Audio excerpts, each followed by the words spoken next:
Hallelujah. Praise the name of Jesus. Ngiyabingelela abazalwane egameni likaJesu. Ngokukhethekile ngibingelele abazali bethu baba noma egameni likaJesu. Hallelujah.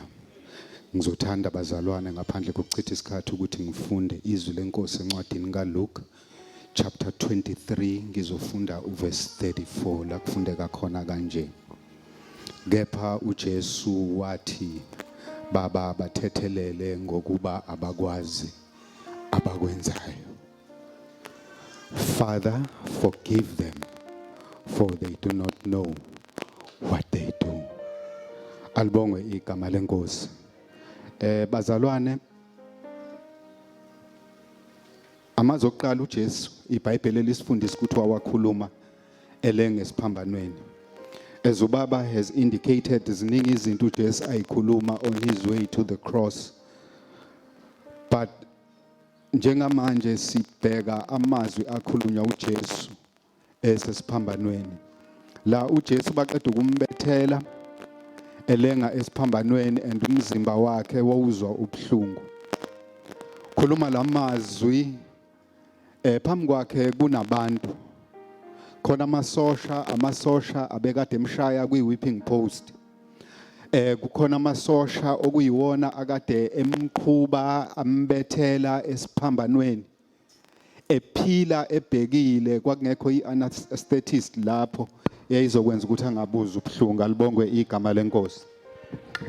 Bazalwane, la kukhona iBhayibheli elikubiza ngesixuku okwabantu ukusukela uJesu eboshwa. Lithi iBhayibheli babemqhuba. Bamisa kuHerodi bayammangalela, bamisa kuPilato bayammangalela, bamphinisela kuHerodi bamphinisela kuPilato. Labantu bahamba naye bayamthuka. Alibongwe igama lenkosi. Bafika kuPilato bapresenta false accusations against the King of Kings. Alibongwe igama lenkosi. Kwenye indawo iBhayibheli liyasitshela ukuthi wathula njengemvu phambi kwabagundi. Hallelujah.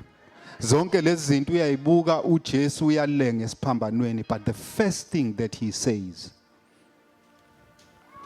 uthi baba bathethelele ngoba bakwazi abakwenzayo. Alibongwe igama lenkosi. Ngifuna abazalwane ngenxa yesikhathi sibuka izinto eziwu2 kulomkhuleko kaJesu. Ziningi izinto ezirepresentwa yilomkhuleko kaJesu, but ngifuna sibuke eziwu2 namhlanje. Number 1, ngicela ukuthi sibuke i-address ukuthi lo mkhuleko who is it addressed to.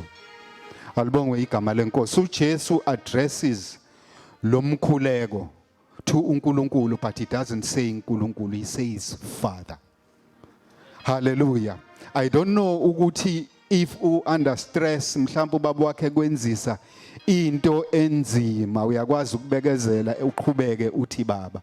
Sometimes ukucindezeleke uzuthi hey uyabona. Alibongwe igama lenkosi. But this time we see ingonyama yomndeni kaJuda ile ngesiphambanweni under severe pain and suffering. But he has the audacity ukuthi aphinde amele i-relationship yakhe noNkulunkulu umbiza uthi baba. Khombisa ukujula kwe-relationship uJesu ayenayo nobaba and how he acknowledged ukubaluleka kwe-relationship yakhe. Ukuthi even in spite of the severest of the suffering that he was going through, he did recognize uJesu ukuthi he was at the climax of the ministry uNkulunkulu ayembekele yona as his father. Alibongwe igama lenkosi. Because we realize bazalwane ukuthi uJesu was clearly aware about iministry ayizele emhlabeni. At age 12 he tells uJoseph and Maria. At age 12 he told Joseph and Maria ukuthi, don't you know that I have to be about my father's business.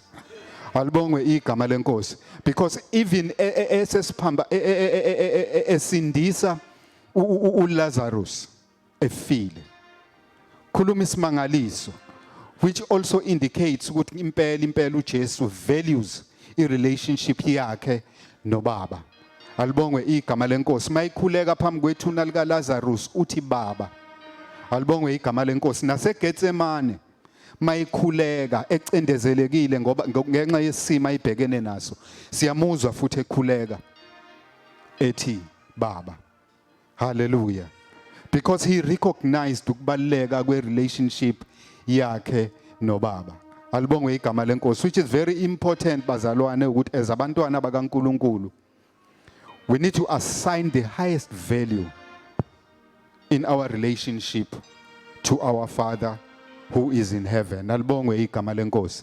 Even uJesu mayifundisa abafundi bakhe ebafundisa ukuthi mabekhuleka bokhuleka kanjani, the first thing that he addresses the relationship.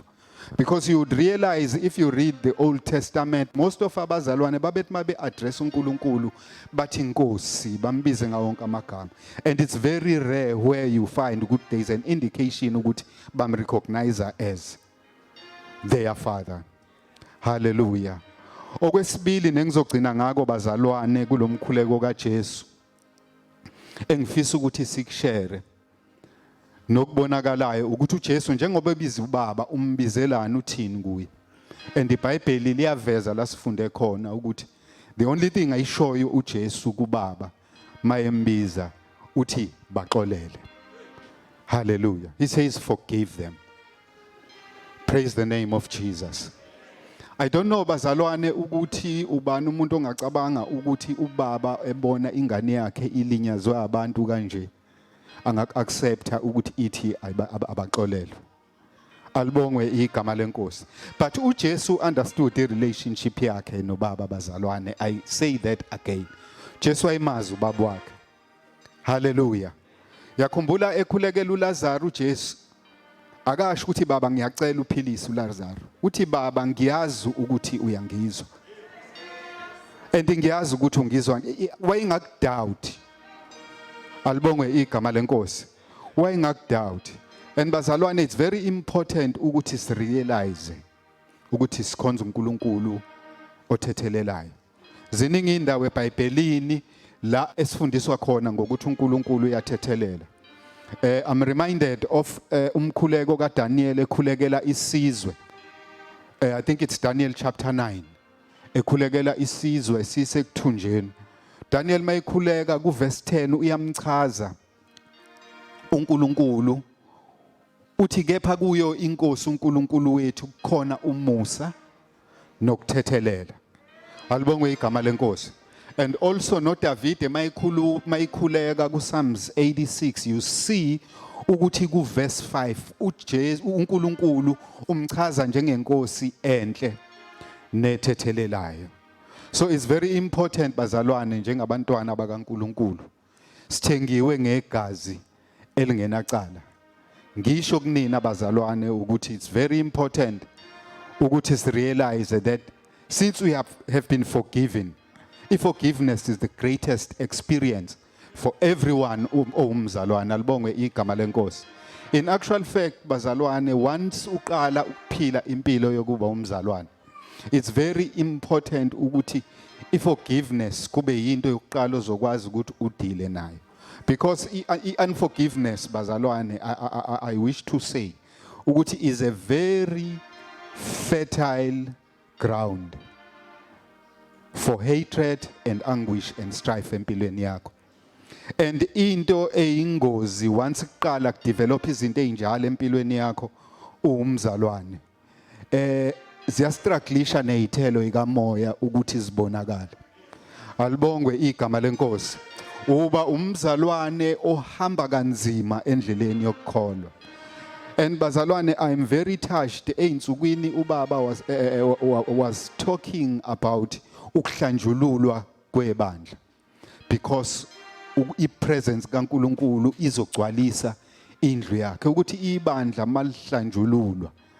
Ukuhlambulula ngikuthanda njengokwela ukoleni noma umbila, because you need umoya mawela so that amakhoba azopheshulwa umoya. As abazalwane, we need to be careful in dealing with these fine things. One of them which is the forgiveness. Because lezo zinto sothi sikholwa kodwa sikholwe so amakholo amakhoba.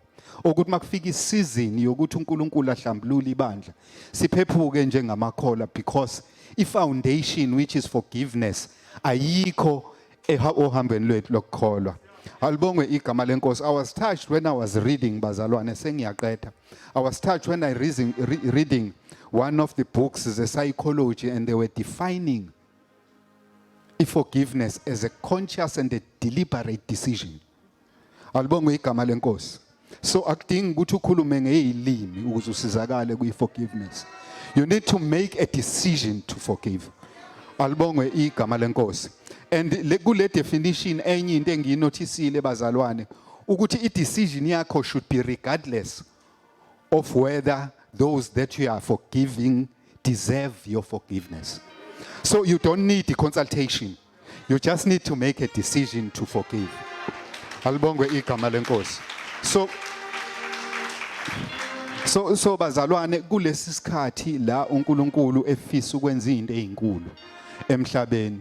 Ufisa ukubonakalisa uNkulunkulu ubukhulu bakhe emhlabeni. And leyo nto uNkulunkulu ayikho enye iplatform angayisebenzisa ukuyenza ngaphandle kokuthi asebenzise ibandla. So ibandla needs to be prepared. And bazalwane, forgiveness is very important. Even uJesu, if you read the book of Psalms, I think it's Psalms, Matthew, not Psalms. In the book of Matthew chapter 6, ukhuluma ngayo uJesu ku verse 14 and 15 ukuthi uma nithethelela noNkulunkulu osezulwini yonthethelela, but maningathetheleli you will not receive intethelelo. Hallelujah. Okugcina nje bazalwane ngiyathanda ukusho ukuthi forgiveness njengoba ngisho ukuthi is something that needs to be decided consciously because it is of the mind.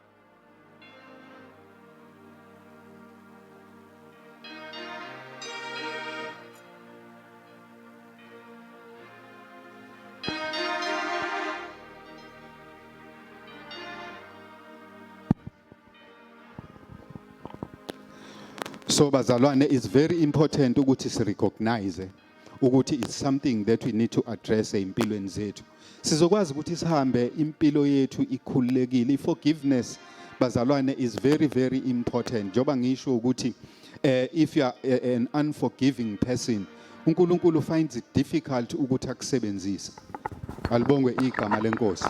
So if you plant a seed of forgiveness empilweni yakho, you live peaceably with everybody.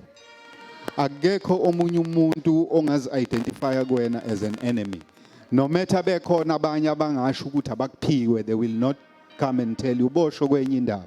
But those are the things that you should not worry about as long as you have a forgiving heart in you.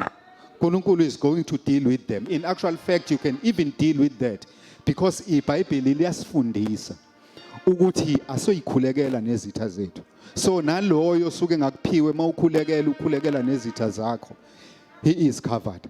So you can achieve those things and live a peaceable life emhlabeni and be available to be of use uNkulunkulu if umukela lezi zinto. Okugcina bazalwane, there is just one statement engizothanda ukuthi siphuma la endlini nanoma yini enye ngiyishilo ungayizwanga uyizwe ngizokusho bese ngihlalwa phansi ukuthi you have been forgiven, therefore forgive. Hallelujah.